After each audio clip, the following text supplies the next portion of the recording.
El frío penetraba las paredes del sótano donde un grupo de 5 amigos, conocidos como los exploradores de lo oculto en la red, se reunía regularmente. Eran curiosos por naturaleza y habían visto más de lo que la mayoría osaría imaginar, pero aquella noche, la atmósfera era distinta, cargada de una tensión que hacía que incluso el más valiente del grupo sintiera un escalofrío que no podía atribuirse solo al clima. La noche había comenzado como cualquier otra, con el grupo reuniéndose alrededor de sus computadoras, preparados con las herramientas necesarias para sumergirse en las profundidades más oscuras de la Internet. Sin embargo, lo que encontraron esa noche transformaría su curiosidad en una pesadilla viviente. Habían dado con un enlace, escondido entre capas de códigos y foros prohibidos, que conducía a una transmisión en vivo denominada Cazadores de Sombras. La pantalla mostraba una vista en primera persona desde la cámara de un casco, y lo que al principio parecía un juego de realidad aumentada, pronto se reveló como algo horripilantemente real. A través de la cámara vieron cómo una persona, visiblemente aterrorizada, corría por un bosque oscuro, mirando hacia atrás con pánico hacia el cazador que la filmaba. Los gritos desesperados resonaban mientras la cámara capturaba cada momento de su miedo. Lo que más heló la sangre del grupo no fue solo la brutalidad de la caza, sino la gradual revelación de que estas víctimas eran personas reales, desaparecidas recientemente según los titulares de noticias que habían visto días antes. Pero la verdadera conmoción llegó cuando en una nueva transmisión reconocieron una cara familiar. Era Marco, un viejo amigo del instituto que había desaparecido sin dejar rastro semanas atrás. Determinados a descubrir la verdad y, con suerte, salvar a Marco, el grupo se adentró aún más en la investigación. Utilizando sus habilidades para rastrear la fuente de la transmisión, cada pista los llevaba más profundo a un laberinto de horror, donde cada clic podía ser tan peligroso como las sombras que cazaban a Marco. La pista decisiva llegó al interceptar un chat cifrado entre los organizadores del juego. Habían logrado infiltrar uno de sus foros y descubrieron que la próxima caza se realizaría en una ubicación no muy lejos de donde vivían. Sin tiempo que perder, decidieron actuar, sabiendo que cada segundo contaba. Armados con lo esencial, se dirigieron a la coordenada revelada, un área aislada en las afueras de la ciudad, conocida por sus densos bosques y terrenos irregulares. La luna llena bañaba el lugar en una luz gélida mientras se adentraban en el bosque, guiados por las coordenadas y un rastreador que habían logrado colocar en el sistema de los cazadores. A medida que avanzaban, los sonidos del bosque parecían volverse más intensos. Cada crujido de las ramas bajo sus pies amplificaba su ansiedad. Finalmente, tras lo que parecieron horas, llegaron a un claro donde vieron la macabra escena preparada para la próxima caza. Jaulas ocultas entre los árboles contenían a varios desaparecidos, incluido Marco. Sus ojos reflejaban un miedo que ninguna palabra podía describir. Sin tiempo para celebrar el hallazgo, se dieron cuenta de que no estaban solos. Figuras encapuchadas comenzaron a emerger de entre los árboles, rodeándolos. Un enfrentamiento era inevitable. Los exploradores usaron todo lo que tenían a mano, piedras, palos y hasta sus propios puños para defenderse, mientras trataban de liberar a Marco y a los otros. El caos se desató en el claro. Gritos, golpes y la adrenalina corriendo por sus venas. En un giro inesperado, uno de los exploradores logró activar una señal de emergencia que habían preparado como último recurso, lo que llevó a la policía hasta su ubicación. La llegada de las sirenas dispersó a los cazadores, quienes no estaban preparados para enfrentarse a las autoridades. Al final, Marco y los demás fueron rescatados, y los cazadores, aunque algunos lograron escapar, ahora eran el objetivo de una investigación policial a gran escala. El grupo de amigos había salvado vidas esa noche, pero el mundo que conocían había cambiado irrevocablemente. Sabían que la oscuridad no había sido completamente erradicada y que la batalla contra los horrores ocultos en la red estaba lejos de terminar. Pero esa noche al menos habían arrojado luz sobre las sombras que buscaban consumir todo a su paso. En la penumbra de su estudio, Elena descubrió un enlace en su correo electrónico, uno que no esperaba pero que llamaba su atención con la urgencia de lo desconocido. Al abrirlo, fue redirigida a un sitio de aspecto sombrío, uno que exigía el uso de software especial para ocultar su identidad. Era la Deep Web, un lugar que conocía solo de rumores y advertencias. El enlace la llevó a una página que presentaba una serie de miniaturas, cada una correspondiente a una cámara de seguridad. Al principio las imágenes parecían ordinarias, casas tranquilas y abandonadas que no mostraban signo de vida. Pero una imagen en particular llamó su atención, una vista familiar, el interior de su propia sala. El primer pensamiento de Elena fue desestimar lo que veía como un error o una coincidencia extraña. Sin embargo, no pudo sacudirse la sensación de que algo estaba profundamente mal. El canal no tenía descripción, ni pistas sobre quién lo operaba o su propósito. Las cámaras parecían funcionar en tiempo real, con marcas de tiempo que confirmaban su actualidad. Inquieta, Elena aumentó el volumen de su computadora, y fue entonces cuando lo escuchó. Un susurro bajo y apenas audible. Venía de la cámara que mostraba su sala. Aunque al principio solo eran murmullos ininteligibles, gradualmente empezó a distinguir palabras. «Vuelve. Mira, cerca». Los susurros parecían una invitación o una advertencia. Elena no podía decidirlo. Movida por una mezcla de miedo y determinación, se levantó de su escritorio y caminó hacia la sala, el corazón latiéndole fuertemente en el pecho. El lugar estaba en silencio, bañado en las sombras de la noche, solo iluminado por la luz mortecina que venía de las farolas exteriores. Nada parecía fuera de lugar, y sin embargo, la sensación de ser observada era abrumadora. Volvía hacia su computadora cuando los susurros se intensificaron. Ahora podía entender más claramente, como si la voz se hubiera acercado o hubiera ganado confianza. Debajo, está aquí. Con el corazón en un puño, Elena obedeció la voz como guiada por un impulso ajeno a su propia voluntad. Levantó una alfombra en el centro de la sala, descubriendo una trampilla que nunca había notado antes. La madera estaba vieja y desgastada, contrastando extrañamente con el moderno acabado del resto de su hogar. Armándose de valor, abrió la trampilla. La escalera descendía hacia la oscuridad, una oscuridad que parecía consumir toda luz y sonido. Elena tomó una linterna y comenzó a descender. Cada paso aumentaba la intensidad de los susurros, ahora claramente palabras de alguien o algo que conocía no solo su nombre, sino sus miedos más profundos. Llegaste casi aquí. Al final de la escalera, encontró una pequeña habitación con paredes llenas de monitores antiguos, cada uno mostrando diferentes habitaciones de su casa, incluido el lugar exacto donde su computadora aún mostraba la imagen de su sala. En el centro, había una silla desgastada y frente a ella, un micrófono abierto como si alguien hubiera estado allí, hablando hacia arriba, hacia ella. Elena se acercó a los monitores. Su reflejo en las pantallas la observaba de vuelta, una versión de ella misma llena de terror. Fue entonces cuando notó que la cámara que mostraba su estudio estaba grabando en directo. La imagen en su pantalla era ella, mirando los monitores. Alguien había estado observándola, manipulando sus percepciones, jugando con ella como si fuera un títere en su propio hogar. Sola no estás. El susurro fue casi un aliento en su nuca, y en un acto reflejo, Elena se giró. Pero no había nadie detrás de ella, solo la evidencia de un observador oculto, un maestro de marionetas en la sombra. La comprensión de la verdad la golpeó con fuerza. No estaba sola en su casa, nunca lo había estado. Los días siguientes, Elena cambió todas las cerraduras, instaló sistemas de seguridad adicionales y trató de borrar su presencia en línea. Pero la sensación de ser observada nunca desapareció del todo.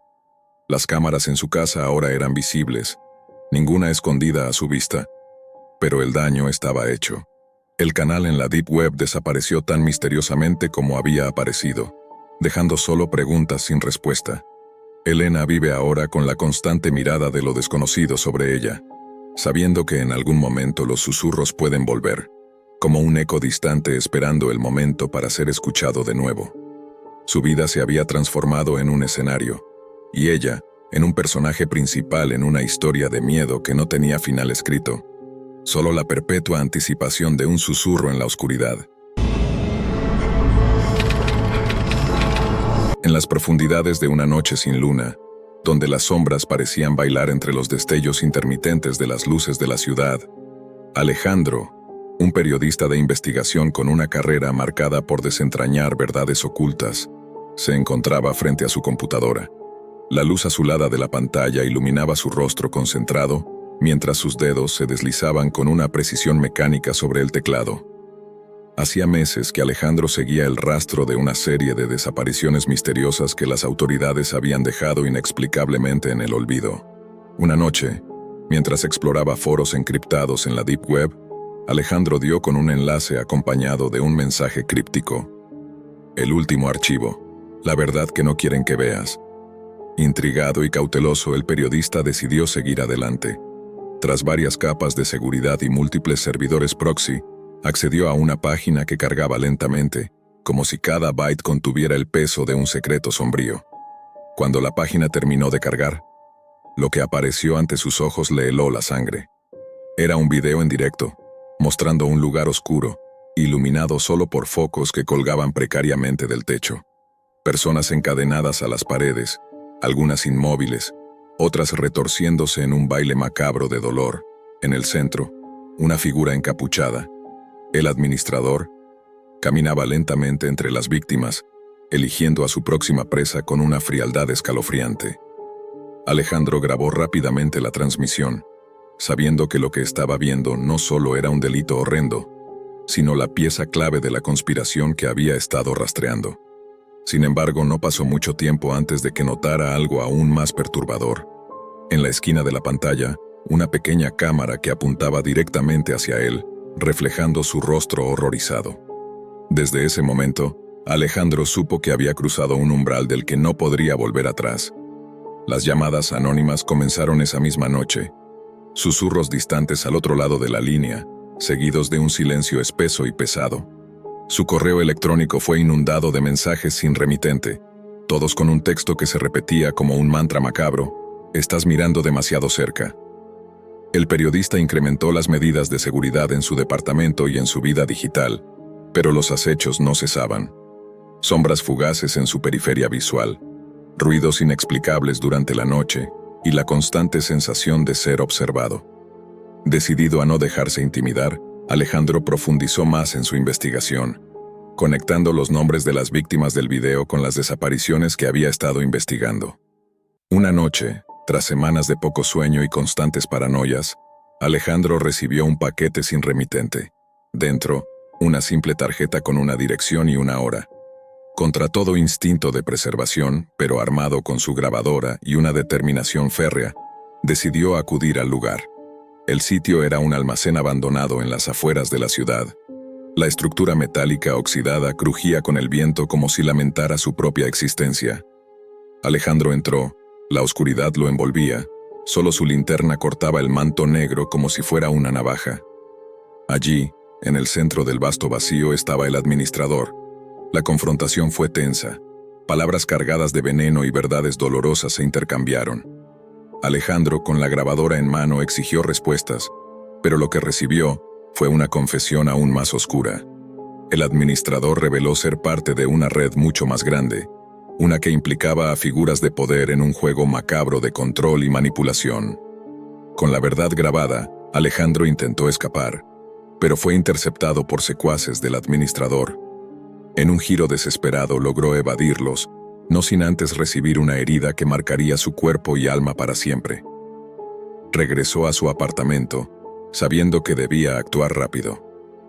Publicó todo el material que había recopilado, enviándolo a cada contacto de medios y agencias de seguridad que conocía.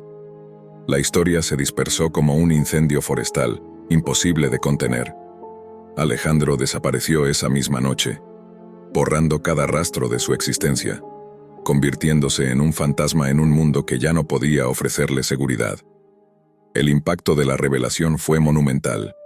Investigaciones se lanzaron a nivel global, desmantelando parte de la red, aunque nunca se supo si el administrador fue capturado o simplemente se desvaneció en las sombras de las cuales había surgido.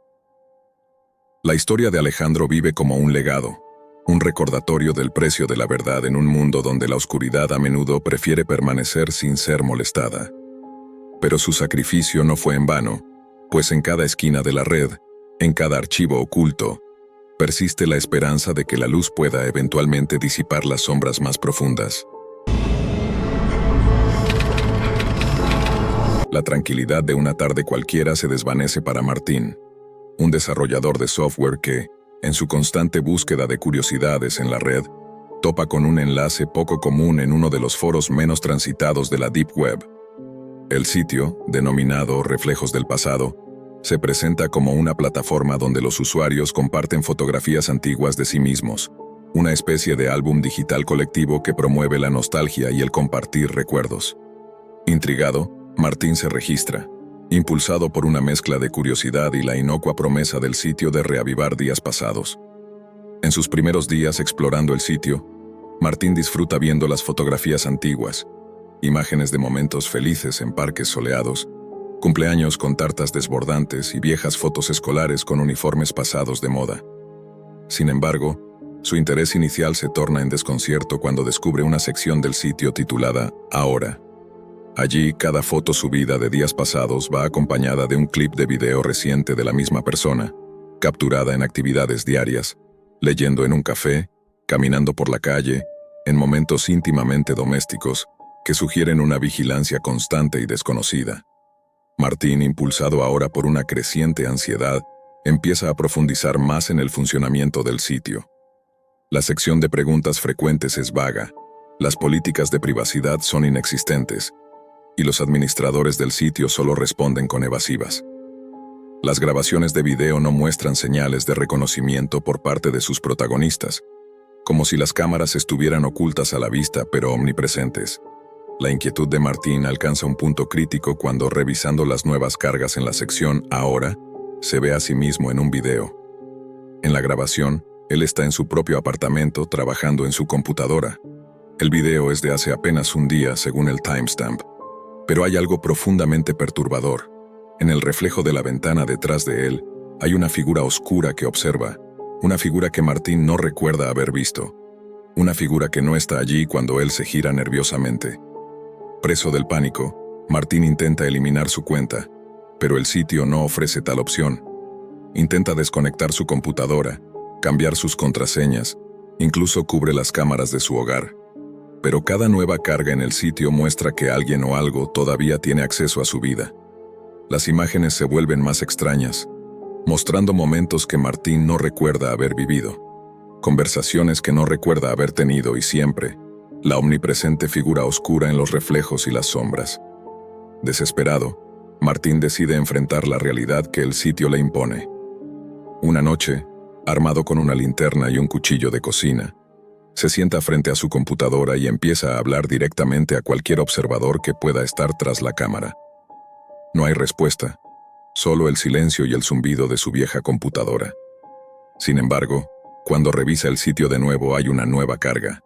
Es él hablando a la cámara, pero en el video responde una voz distorsionada que le dice: «No puedes dejarnos, eres parte de nosotros ahora». El terror de Martín se convierte en resignación cuando se da cuenta de que la única manera de liberarse de este acoso virtual es destruyendo todas las formas de conexión digital. Decide entonces romper cada dispositivo, cada cámara y cada pantalla. Mientras lo hace, una última imagen capturada aparece en su teléfono antes de que la pantalla se fracture. Es él, reflejado en un espejo roto, y la figura oscura finalmente revela su rostro. Es Martín mismo, o al menos una versión distorsionada y siniestra de él. En el clímax de su desesperación, Martín huye de su apartamento, dejando atrás el mundo digital, solo para descubrir que su reflejo en cada ventana, cada superficie brillante, no coincide con sus movimientos. Ahora vive sabiendo que su realidad ha sido alterada, manipulada por algo que comenzó en la Deep Web, pero que ha trascendido el digital para acecharlo en lo real. Su último pensamiento, mientras evita cada reflejo en su camino, es un deseo desesperado por volver a los días antes de que, reflejos del pasado, cruzara su vida. Un deseo que sabe con desgarradora certeza que es imposible de cumplir. En la penumbra de su pequeño apartamento universitario, Marta navegaba desesperadamente en busca de una solución a sus problemas financieros. Las facturas se acumulaban sobre la mesa, cada una un recordatorio de que su tiempo se agotaba. En uno de esos días oscuros, mientras el eco de la desesperación resonaba en las paredes desnudas de su habitación, Marta descubrió un enlace en un foro poco frecuentado que prometía una salida a sus penurias económicas.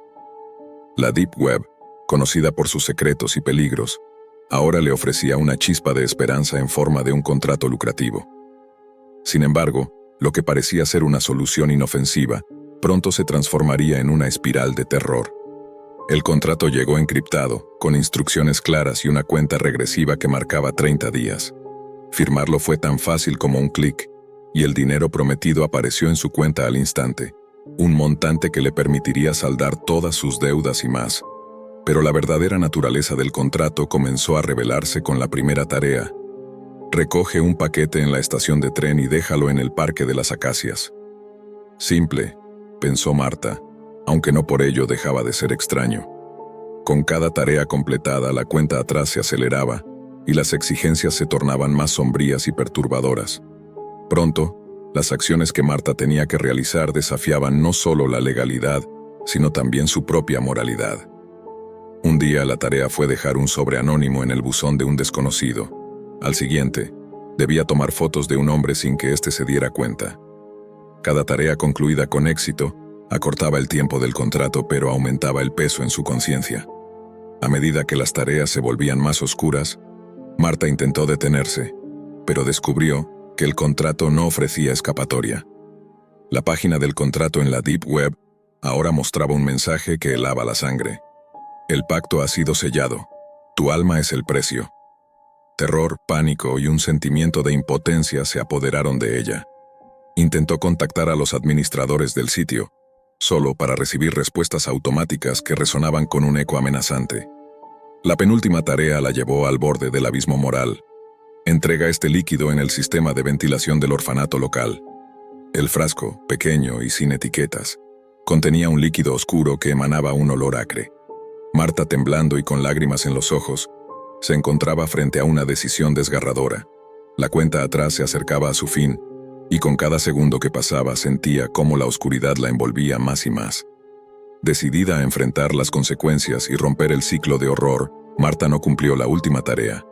En lugar de eso, se dirigió a la policía y confesó todo. Los agentes, escépticos al principio, comenzaron a investigar el caso y descubrieron una red de chantaje y sacrificios humanos operando a través de la Deep Web. Marta fue puesta bajo protección, mientras las autoridades cerraban el sitio y rastreaban a otros como ella, atrapados en contratos similares. El último día del contrato, mientras Marta esperaba en una habitación segura, la cuenta regresiva llegó a 0. Un silencio sepulcral llenó el espacio, seguido por un apagón que duró varios segundos. Cuando las luces regresaron, Marta seguía allí, ilesa, respirando con dificultad. Los agentes confirmaron que el sitio había sido desmantelado y sus operadores arrestados. Sin embargo, la paz fue efímera. Aunque libre del contrato, las sombras de esas noches nunca dejaron a Marta. Veía figuras en los bordes de su visión y escuchaba susurros al caer la noche. El contrato de medianoche había terminado, pero el precio de su alma ya había sido marcado, dejando una cicatriz eterna en su ser. Marta aprendió que ciertas puertas, una vez abiertas, nunca pueden cerrarse completamente.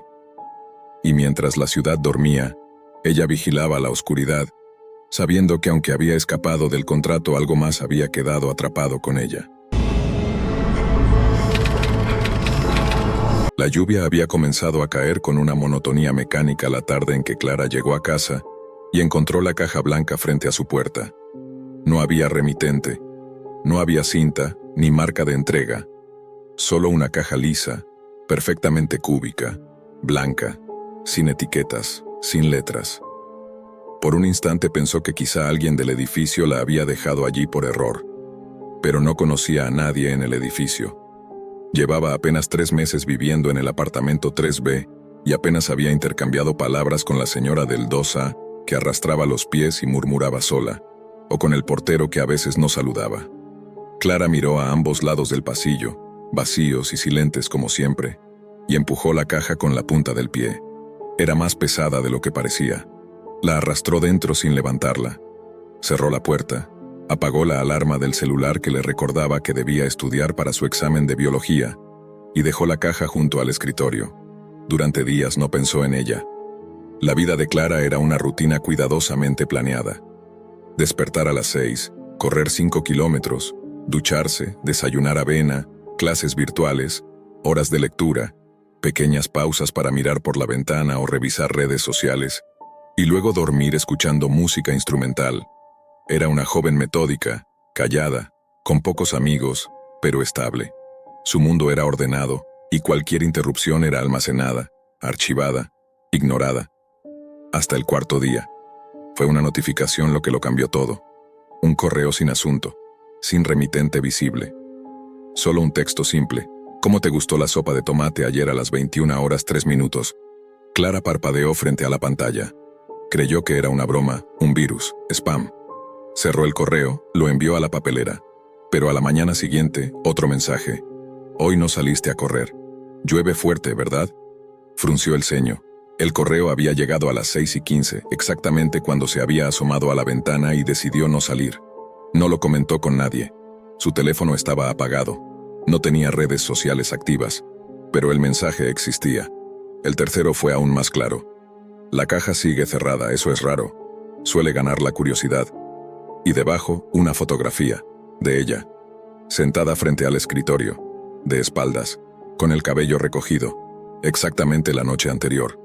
Clara no sabía si gritar, si correr, si llamar a la policía. Pero no lo hizo. Se quedó quieta. El miedo era una capa espesa, envolvente, un peso en el pecho. Fue hacia la caja y la observó. Seguía igual. Impecable. Silenciosa. Intacta. Esa noche durmió con todas las luces encendidas.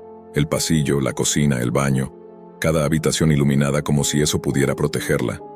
Pero al despertar el apartamento estaba a oscuras. Y junto a la cafetera había una nota escrita a mano. Dormiste profundamente. No parpadeaste durante 4 minutos y 12 segundos. Estamos impresionados. El papel era blanco.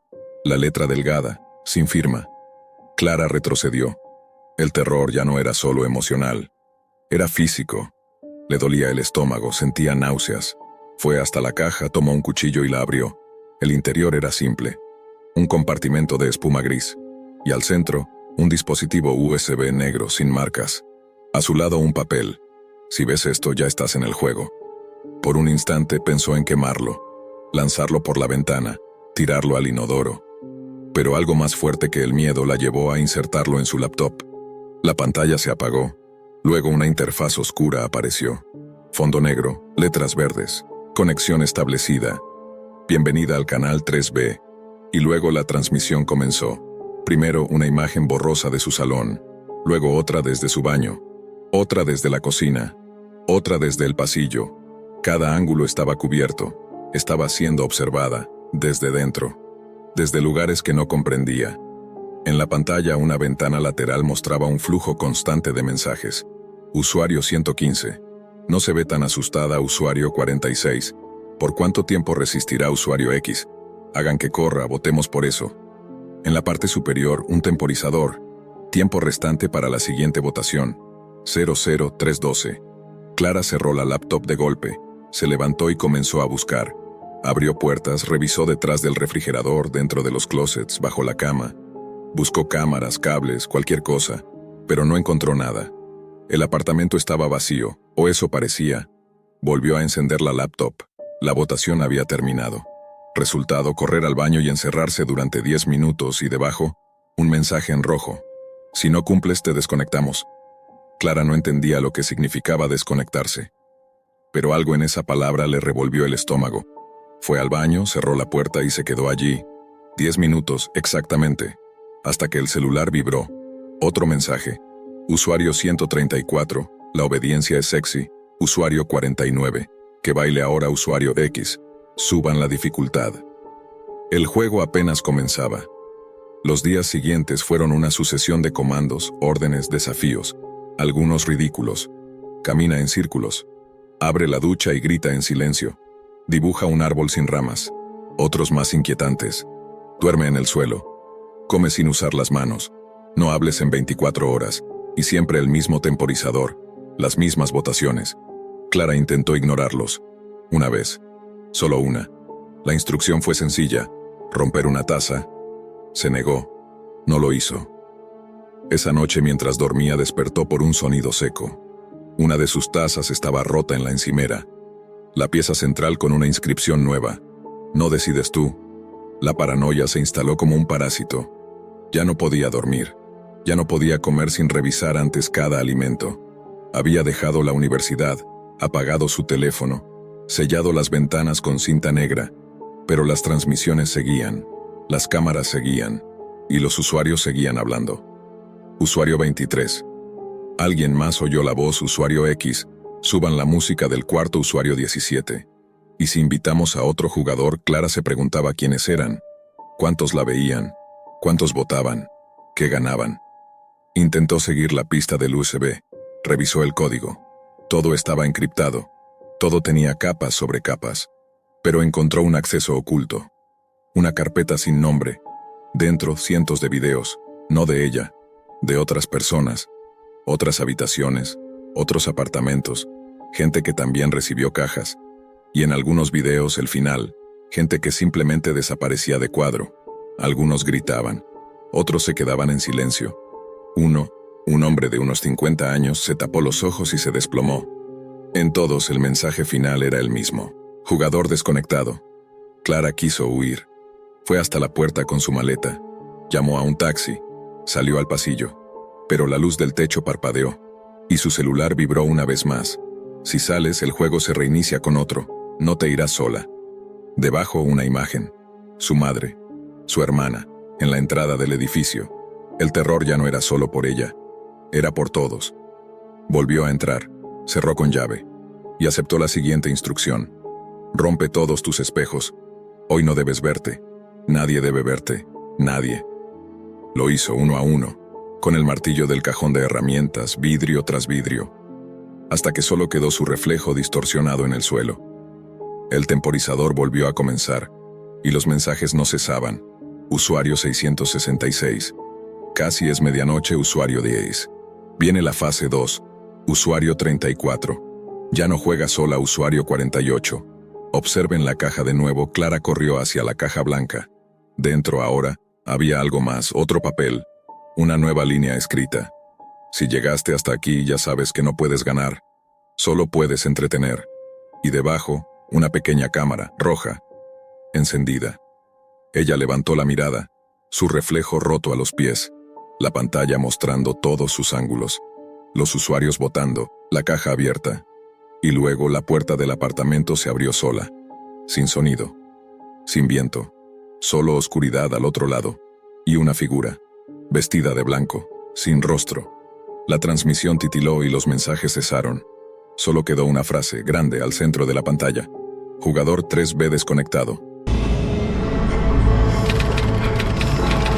En una ciudad sumida en las sombras de los rascacielos y los ecos de un mercado que no duerme, Daniel, un joven recién graduado con deudas que eclipsan sus esperanzas, se encontraba navegando sin rumbo por la red en busca de oportunidades. Entre foros olvidados y subastas de objetos de dudosa procedencia, un enlace en particular capturó su atención. Sin saberlo, estaba a punto de entrar en un juego peligroso que iría más allá de cualquier entendimiento terrenal. El enlace lo llevó a un sitio en la Deep Web, oscuro y minimalista, con una simple oferta. Vende tu alma, asegura tu futuro. Escepticismo y desesperación bailaban en su mente mientras sus dedos vacilaban sobre el teclado. Finalmente la necesidad superó el miedo y Daniel inició el proceso que cambiaría su vida para siempre. El sitio requería datos personales que ningún formulario racional debería solicitar. Fecha de nacimiento exacta hasta el último segundo, recuerdos más temidos y deseos más oscuros. Cada pregunta, cada campo que completaba, lo hacía sentir como si se despojara de su esencia, pieza por pieza, pero la promesa de una salida a su miseria financiera era demasiado tentadora. Al finalizar, una cuenta regresiva apareció en pantalla, terminando con un mensaje críptico. Prepárate para la recolección. A la mañana siguiente, Daniel se despertó con un golpe seco en la puerta. Un hombre delgado, de aspecto cadavérico y vestido con un traje impecablemente negro, se presentó como el recolector. Sus ojos, vacíos de emoción pero profundos como el abismo, inspeccionaron a Daniel, quien de inmediato sintió un frío penetrante en el alma. ¿Estás listo para cumplir tu parte del acuerdo?, preguntó el recolector con una voz que resonaba con un eco sobrenatural. Daniel, cuya voz temblaba más de lo que esperaba, asintió. Sabía que no había vuelta atrás.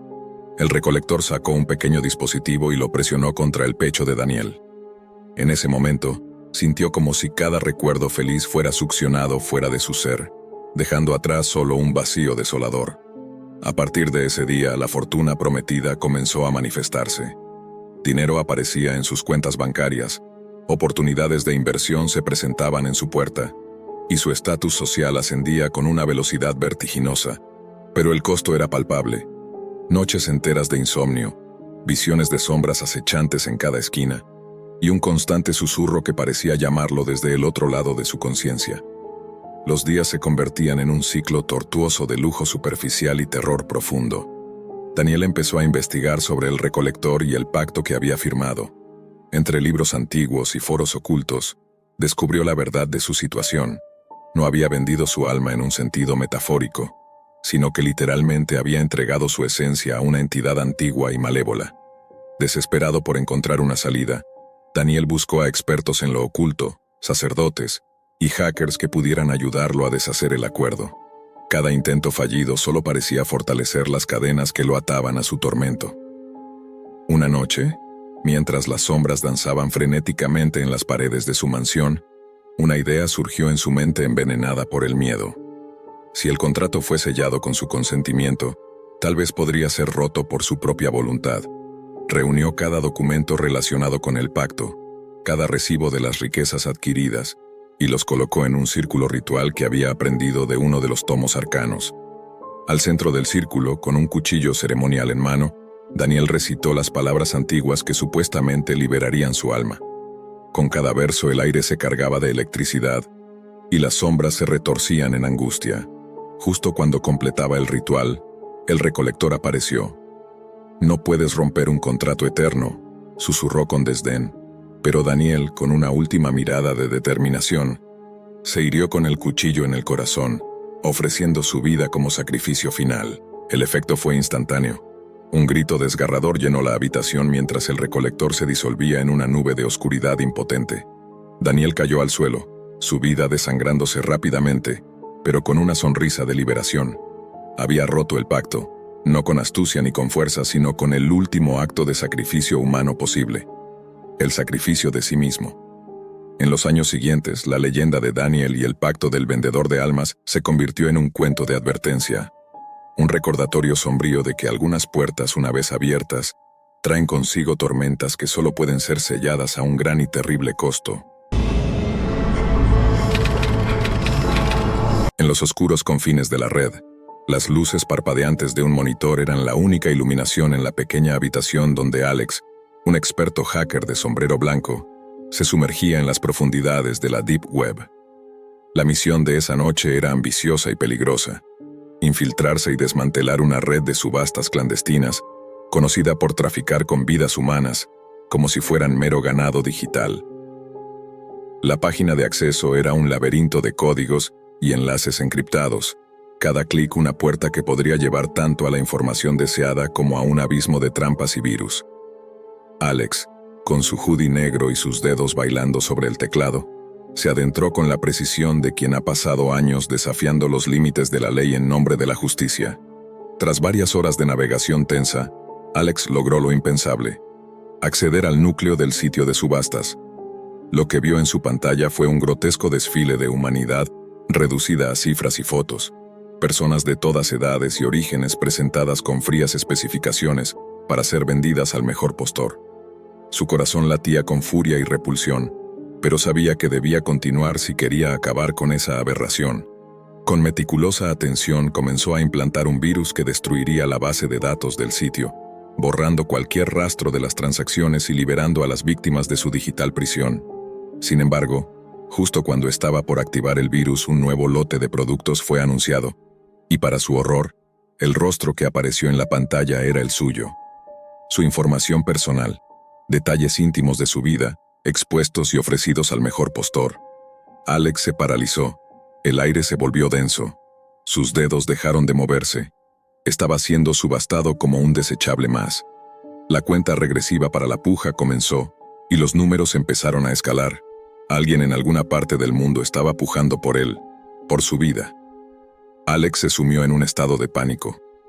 ¿Cómo habían conseguido su información? ¿Era acaso una trampa desde el principio? Su mente corría buscando salidas donde no las había. Sin tiempo que perder y con la desesperación como única aliada, decidió continuar con el plan. Activó el virus y cortó la conexión a Internet, esperando neutralizar el sitio antes de que la subasta concluyera. Pero el daño estaba hecho. Sabía que a partir de ese momento sería un fugitivo, perseguido no solo por las autoridades, sino por aquellos cuyos fondos oscuros lo habían marcado como objetivo. Los días siguientes, Alex se convirtió en una sombra. Cambiaba de ubicación constantemente, dormía con un ojo abierto y cada sonido, cada paso cercano, lo hacía saltar. Paranoico y al límite de su cordura, se volvió irreconocible incluso para sí mismo. Una noche, mientras se ocultaba en un motel de carretera, la puerta de su habitación fue derribada. Dos figuras encapuchadas lo capturaron antes de que pudiera reaccionar. Encadenado y amordazado, fue transportado a un lugar desconocido, un cuarto vacío con una única silla en el centro. Allí, fue encerrado y dejado solo, con la única compañía de una cámara que le grababa cada movimiento.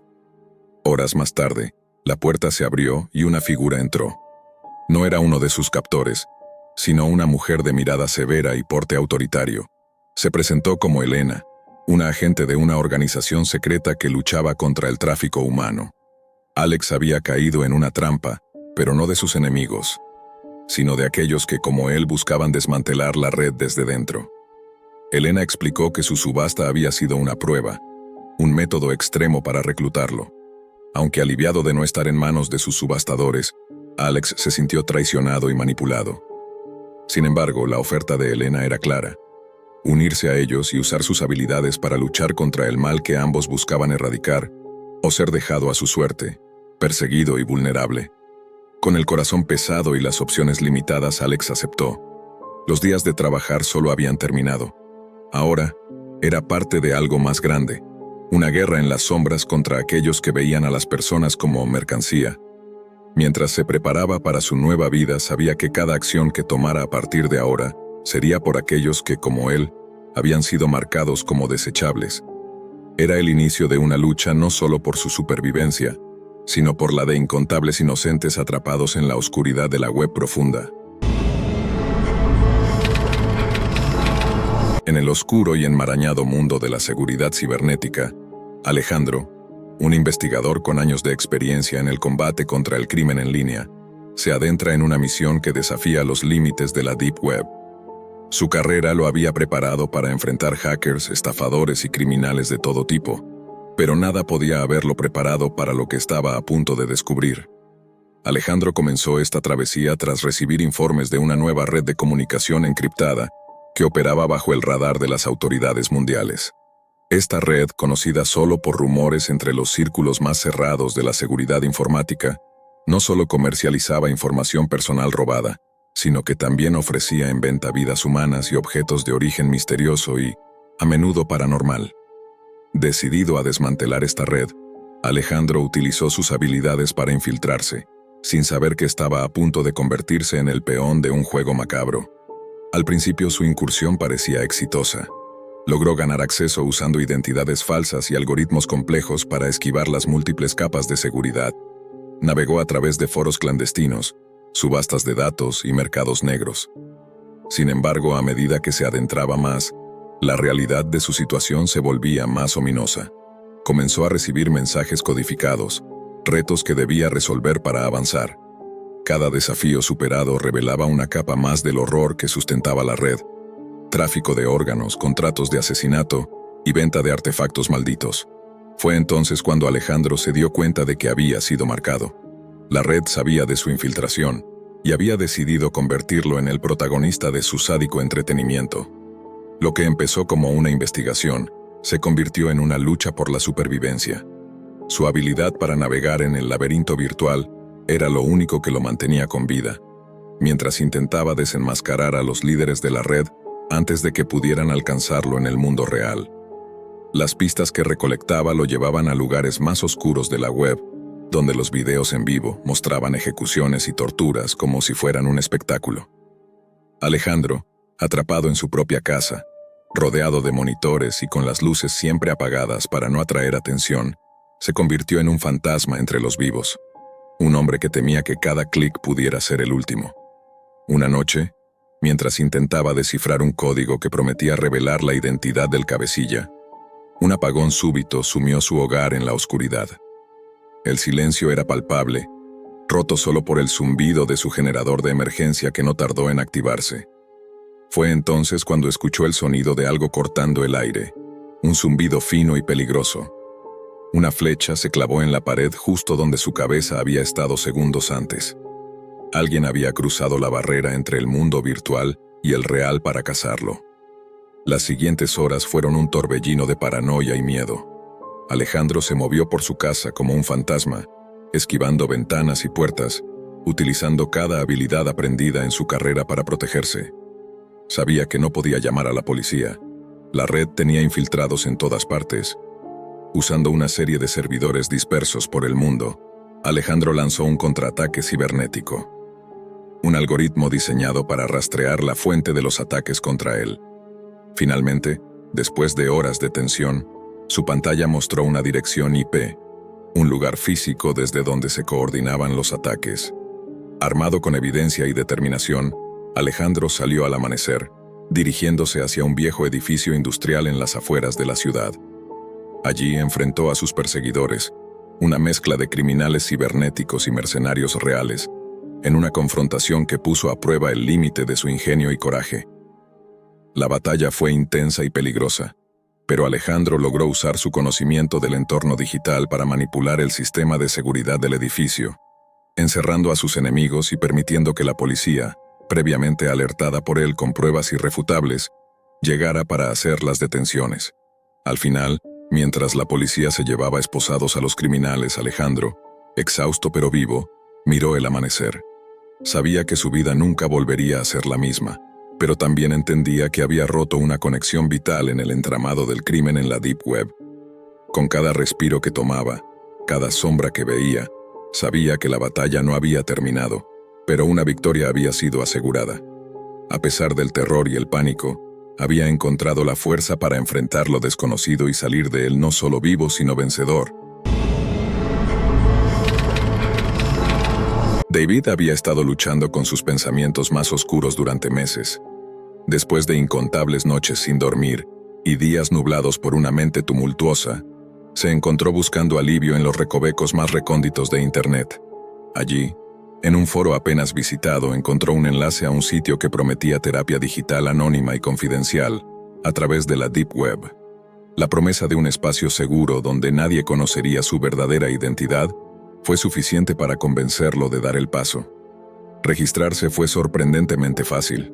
Solo tenía que crear un nombre de usuario, sin ningún otro dato personal.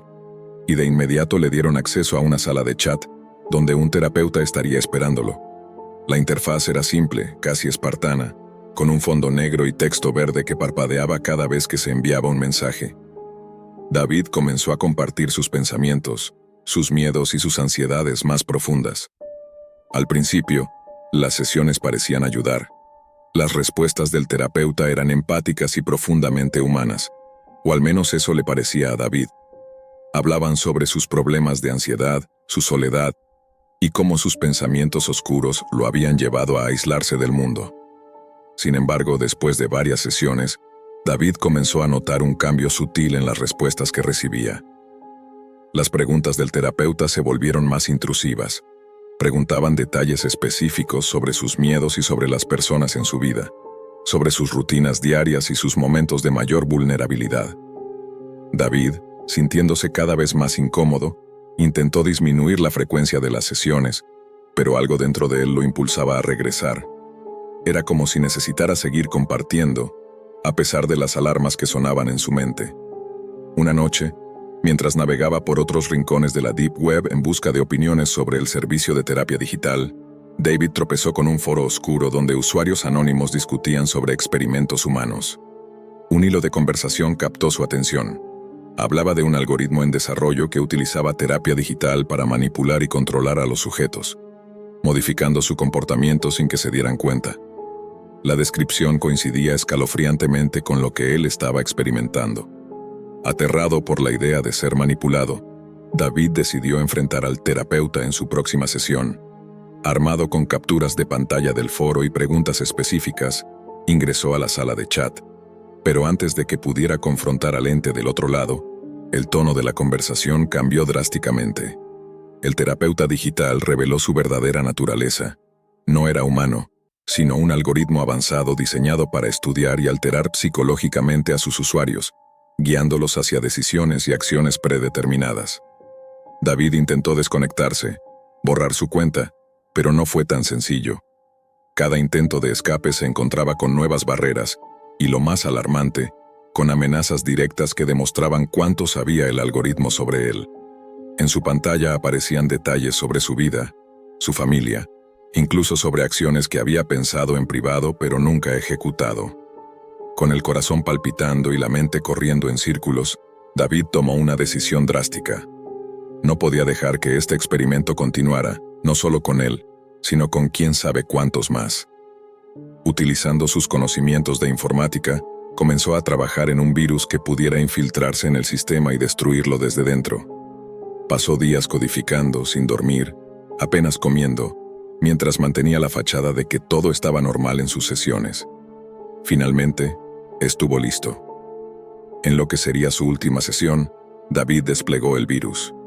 Observó mientras las líneas de texto en su pantalla comenzaban a desordenarse. Los mensajes del terapeuta se volvían caóticos y finalmente, todo se silenció. Había destruido el algoritmo, o al menos eso esperaba. Exhausto pero aliviado, se recostó en su silla mirando la pantalla ahora vacía. Sabía que lo que había hecho no borraba las huellas digitales que había dejado, ni garantizaba que no hubiera copias del algoritmo en alguna otra parte. Pero por ahora, había logrado una victoria pequeña y personal, en un mundo donde la línea entre la mente humana y la manipulación digital se había vuelto peligrosamente borrosa. El cielo se había oscurecido temprano ese día, como si presagiara los cambios drásticos que estaban a punto de suceder en la vida de Marcos. Sentado en su oficina, con la luz del monitor reflejándose en su rostro cansado, recibió un mensaje anónimo que contenía un enlace. La curiosidad, un rasgo que lo había definido desde niño, lo empujó a abrirlo, a pesar de la voz en su cabeza que le susurraba cautela. El sitio al que fue redirigido era sombrío, con un fondo oscuro y letras que parecían brotar de las sombras. Reencarnaciones a la carta, decía el título en una tipografía gótica. La página prometía algo que a muchos les parecería imposible o una estafa descarada: la oportunidad de abandonar su vida actual y comenzar de nuevo en un cuerpo diferente, en un lugar diferente, quizás incluso en un tiempo diferente. Todo lo que requería era un pago, no en dinero, sino en algo mucho más personal, un fragmento de su alma. La decisión no fue fácil para Marcos. Su vida no había sido lo que esperaba. Día tras día en un trabajo sin futuro, una relación amorosa que había terminado de manera amarga y una sensación persistente de no haber alcanzado su potencial. La promesa de una nueva vida era tentadora. Después de varias noches sin dormir, marcadas por un debate interno intenso y solitario, hizo el pago. Lo que siguió fue un ritual especificado en el sitio web, que incluía una meditación profunda mientras repetía un conjuro proporcionado en la pantalla. Al despertar, Marcos se encontró en otro lugar. Su entorno era completamente diferente. Una habitación pequeña y modestamente amueblada que no reconocía. Al mirarse en el espejo, el reflejo que lo saludó no era el suyo. Tenía el cuerpo de otro hombre, uno más joven y, en muchos aspectos, más vital. Inicialmente, la euforia de la novedad lo inundó. Exploró esta nueva vida con un vigor que no había sentido en años. Trabajaba en empleos que nunca había considerado antes. Conocía gente que antes no habría cruzado en su camino, e incluso se enamoró de nuevo. Sin embargo, con el tiempo la novedad comenzó a desvanecerse. Las fisuras empezaron a aparecer en su existencia recién adquirida. Los problemas que al principio parecían triviales y manejables, empezaron a crecer, reflejando patrones que le eran dolorosamente familiares.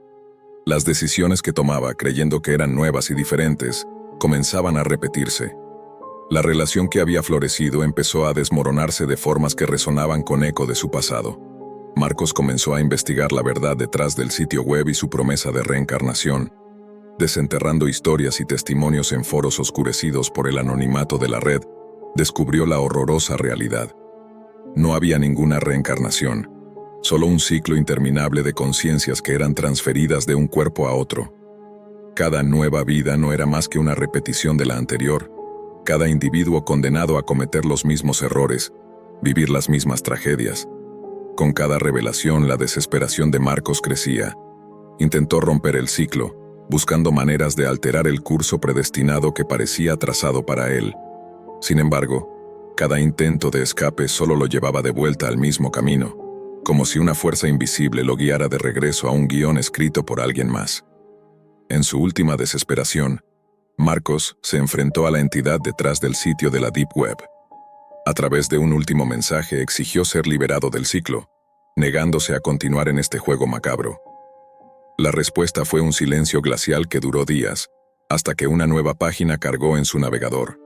Mostraba un contador, y al llegar a cero su mundo se apagó. Cuando Marcos despertó de nuevo, estaba de vuelta en su cuerpo original, en su viejo apartamento.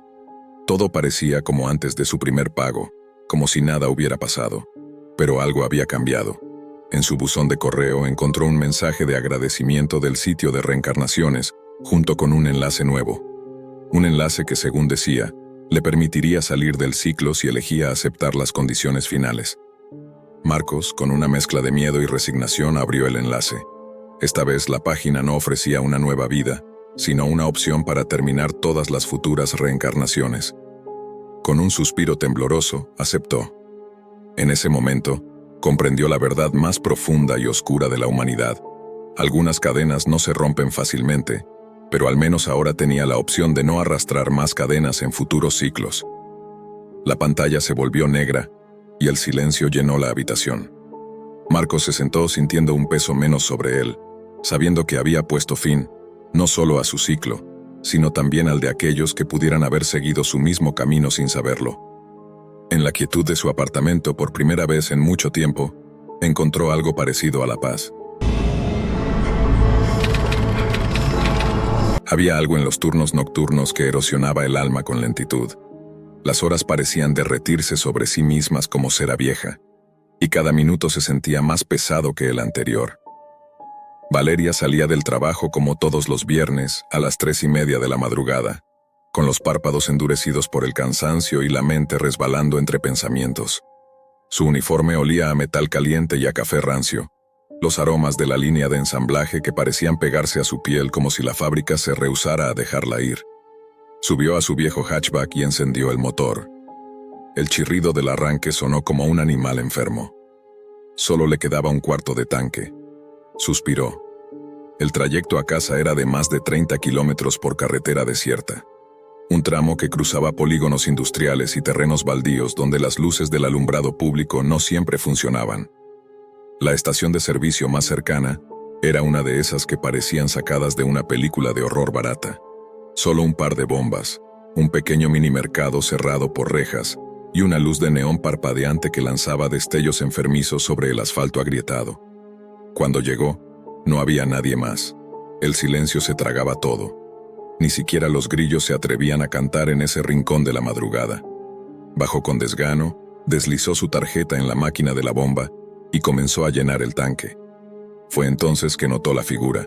Una mujer de pie junto al poste metálico de los precios temblaba como si estuviera desnuda bajo la lluvia, aunque la noche era tibia. Llevaba ropa desordenada, un suéter manchado y falda raída. No parecía indigente, más bien como alguien que había huido de algo, con el cabello alborotado y los ojos tan abiertos que parecía que se iban a salir de su cara. Valeria intentó ignorarla, pero la mujer dio un paso hacia ella. «Perdón», dijo en voz baja, casi tragándose sus propias palabras.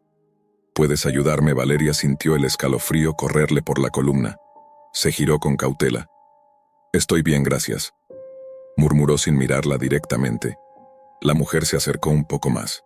«Por favor», suplicó, «me están siguiendo. Intentaron meterme a un coche. No tiene placas. Está aquí cerca, Valeria tragó saliva. El miedo tenía una forma muy concreta cuando se sentía en el pecho, como un puño cerrado apretando desde adentro. ¿Te dejaron escapar?, preguntó. Sí, dijo la mujer. Me resistí. Corrí hasta aquí. No tengo a dónde ir. No sé dónde estoy. Valeria miró a su alrededor. La estación seguía vacía. Ni un alma, ni un coche. Sacó la manguera del depósito y la colocó en su sitio. Dudó un segundo. Luego abrió la puerta del copiloto. Sube rápido, dijo. La mujer trepó al auto como una sombra. Valeria cerró su puerta y arrancó. Los faros cortaron la oscuridad y el pavimento tembló bajo las ruedas. Condujo unos 5 minutos sin hablar. Solo cuando el silencio comenzó a sonar demasiado fuerte, preguntó: ¿Cómo te llamas? No respondió al instante.